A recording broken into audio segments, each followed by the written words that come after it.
हमारी दूसरी जो परचेज़ की कैटेगरी है कॉन्ट्रैक्ट की, वो आर्चर्ड कॉन्ट्रैक्ट। इसके अंदर जो डिफरेंट ऑप्शन हैं वो मैं डिस्क्राइब करता हूँ।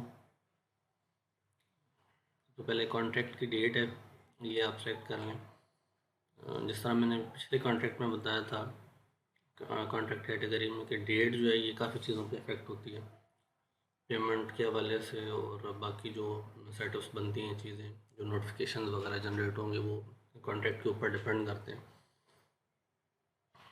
अभी यहाँ पे जो भी कॉन्ट्रैक्ट की डेट है वो सिलेक्ट की जाएगी। फॉर एग्ज़ाम्पल हम सिलेक्ट कर लेते हैं कोई, ये भी मैंने मेंशन किया था कि अभी हमारे पास ये ऑप्शन अवेलेबल है कि हम किसी बैक डेट में कॉन्ट्रैक्ट को डिफ़ाइन कर सकते हैं। लेटर ऑन इस ऑप्शन को ख़त्म कर दिया जाएगा। यहाँ पे अब हम सेलेक्ट करते हैं। अब वो कह रहा है जी कि selected person contract already existed. यहाँ पे फर्दर टाइम बीइंग ये चेक लगा हुआ है कि अगर हमारे पास एक कॉन्ट्रैक्टर का कॉन्ट्रैक्ट सिस्टम के अंदर मौजूद है तो उसको उससे दोबारा कॉन्ट्रैक्ट नहीं करने देगा। अगर ये रिक्वायरमेंट पे फुलफ़िल आपके नहीं होता तो इस चेक को लेटर ऑन ख़त्म भी किया जा सकता है, लेकिन फ़िलहाल ये इसी तरह से लगा। तो यहाँ से हमने अगर कोई ग्रोअर कैटेगरी का पर्सन डिफ़ाइन करना है तो ये हम यहाँ पे क्लिक करेंगे, इसकी प्रोफाइल जो है ये हम डिफ़ाइन कर लेंगे, परचेज ऑर्चर्ड पेबल प्रोफाइल। और इसका प्रोसीजर बिल्कुल वैसे ही है जैसे हमने पहले प्रोफाइल्स डिफ़ाइन की हैं, कोई नई चीज़ नहीं है इसमें। तो ये प्रोफाइल कोई ऑलरेडी हमारे पास डिफ़ाइन है, देख लेते हैं। ये अब जो प्रोफाइल थी ये हमारी मैप नहीं थी तो वो उसने यहाँ पे एक्सेप्ट कर लिया। अब वो यहाँ पे वो कह रहा है जी कॉन्ट्रैक्ट का टाइटल आप अपनी मर्ज़ी से मेंशन कर सकते हैं, कुछ भी आप लिखना चाहते हैं, जो भी आप एक नरेशन सी स्ट्रिंग से बनाना चाहते हैं आप कॉन्ट्रैक्ट के टाइटल की वो आप लिख सकते हैं। उसके बाद आगे वही है चीज़ कि टोटल अमाउंट हम मेंशन करेंगे। फॉर एग्जांपल हमने मेंशन कर दिया जी 5 लाख। एडवांस अमाउंट हमने मेंशन कर दिया जी 2 लाख। अब यहाँ पे जो एक चीज़ जो पिछले कॉन्ट्रैक्ट से डिफरेंट है कि हम हार्वेस्टिंग स्टार्ट डेट और हार्वेस्टिंग एंड डेट डिफ़ाइन करते हैं। ये हमारे पास जो लास्ट टैब है ये पेमेंट शेड्यूल का, ये इन्हीं डेट्स के ऊपर डिपेंड करता है। ये किस तरह से वर्किंग करेगा ये मैं आपको लेटर ऑन बताता हूँ। हम लेट्स सपोज हमारा कॉन्ट्रैक्ट हो रहा है जी 1/1/20 को, तो ये बाय डिफ़ॉल्ट जो है उससे जो कॉन्ट्रैक्ट की डेट है उससे 2-3 दिन बाद की डेट सेलेक्ट कर लेगा,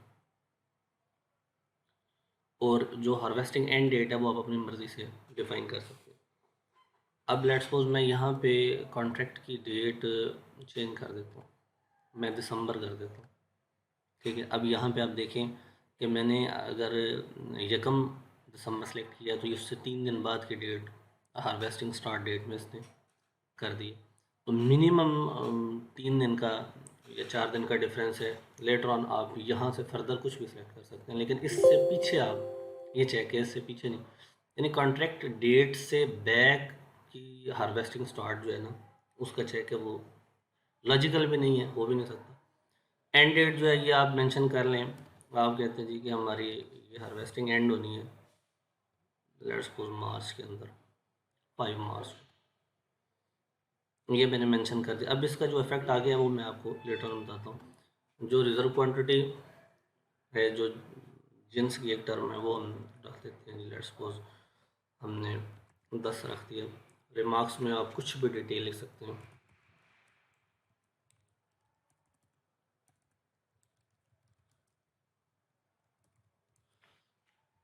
अच्छा, उसके बाद आगे बिल्कुल वही प्रोसीजर जो हम पहले दूसरे कॉन्ट्रैक्ट के अंदर भी अडॉप्ट कर चुके हैं कि हमारे पास 2 लाख जो एडवांस है उसकी हमने डिटेल बनानी है कि 2 लाख एडवांस अपने किस तरह पेमेंट कर रहे हैं। लेट्स सपोज हमने 2 लाख पूरे का पूरा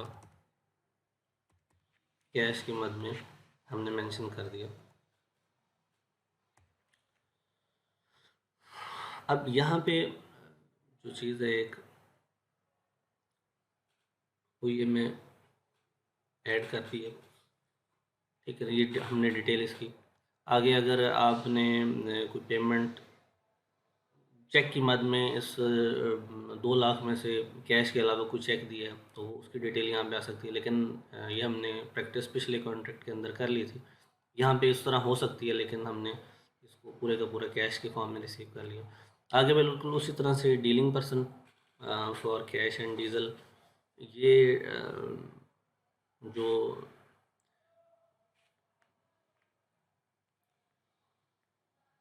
जिससे हम कॉन्ट्रैक्ट कर रहे हैं ये बंदा उसकी तरफ से होगा, उसकी कोई भी डिटेल हम लिखना चाह रहे हैं।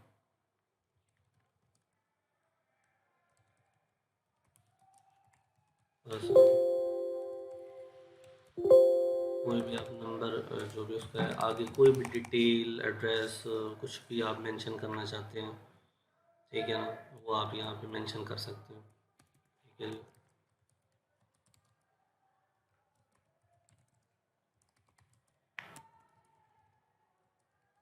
वांट टू राइट एंड उसके बाद आगे हमारे पास जो कंपनी की तरफ से हमने कोई बंदा उसको साइन करना है वो सिलेक्ट करेंगे। अब हमारे पास जो जितने भी एम्प्लॉयज़ सिस्टम के अंदर ऐड हैं वो हमारे पास यहाँ पे लोड हो जाएंगे। हम उसमें से कोई भी सिलेक्ट कर सकते हैं। उसके अलावा जो परमानेंट एड्रेस की ऑप्शन है वो हम यहाँ पे मेंशन होता तो ये भी लोड हो जाना था, अभी ये मेंशन नहीं है तो ये। उसके बाद आर्चर डिटेल है। आर्चर्ड की डिटेल अब हम देखते हैं कि ये एक आर्चर्ड हमारे पास इस कैटेगरी में अवेलेबल है।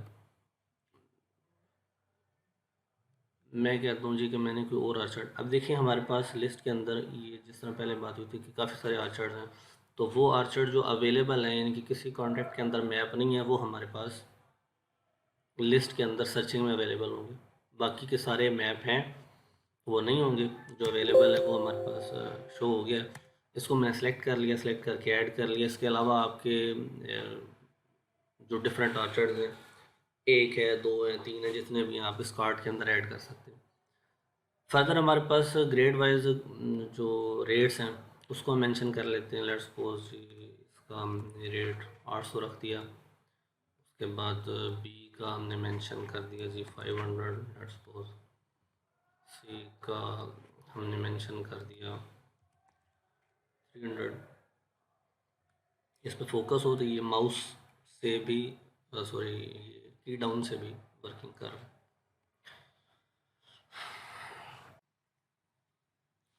हमारी दूसरी जो परचेज की कैटेगरी है कॉन्ट्रैक्ट की, वो आर्चर्ड कॉन्ट्रैक्ट।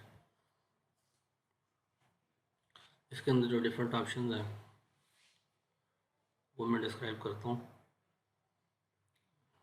तो पहले कॉन्ट्रैक्ट की डेट है, ये आप सेलेक्ट कर लें। जिस तरह मैंने पिछले कॉन्ट्रैक्ट में बताया था कॉन्ट्रैक्ट कैटेगरी में कि डेट जो है ये काफ़ी चीज़ों पे इफेक्ट होती है, पेमेंट के हवाले से और बाकी जो सेटअप्स बनती हैं चीज़ें, जो नोटिफिकेशन वगैरह जनरेट होंगे वो कॉन्ट्रैक्ट के ऊपर डिपेंड करते हैं।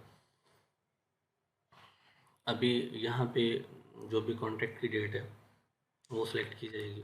फॉर एग्ज़ाम्पल हम सिलेक्ट कर लेते हैं कोई, ये भी मैंने मेंशन किया था कि अभी हमारे पास ये ऑप्शन अवेलेबल है कि हम किसी बैक डेट में कॉन्ट्रैक्ट को डिफ़ाइन कर सकते हैं। लेटर ऑन इस ऑप्शन को ख़त्म कर दिया जाएगा। यहाँ पे अब हम सेलेक्ट करते हैं। अब वो कह रहा है जी कि selected person contract already existed. यहाँ पे फर्दर टाइम बीइंग ये चेक लगा हुआ है कि अगर हमारे पास एक कॉन्ट्रैक्टर का कॉन्ट्रैक्ट सिस्टम के अंदर मौजूद है तो उसको उससे दोबारा कॉन्ट्रैक्ट नहीं करने देगा। अगर ये रिक्वायरमेंट पे फुलफ़िल आपके नहीं होता तो इस चेक को लेटर ऑन ख़त्म भी किया जा सकता है, लेकिन फ़िलहाल ये इसी तरह से लगा। तो यहाँ से हमने अगर कोई ग्रोअर कैटेगरी का पर्सन डिफ़ाइन करना है तो ये हम यहाँ पे क्लिक करेंगे, इसको इसकी प्रोफाइल जो है ये हम डिफ़ाइन कर लेंगे, परचेज ऑर्डर पेबल प्रोफाइल। और इसका प्रोसीजर बिल्कुल वैसे ही है जैसे हम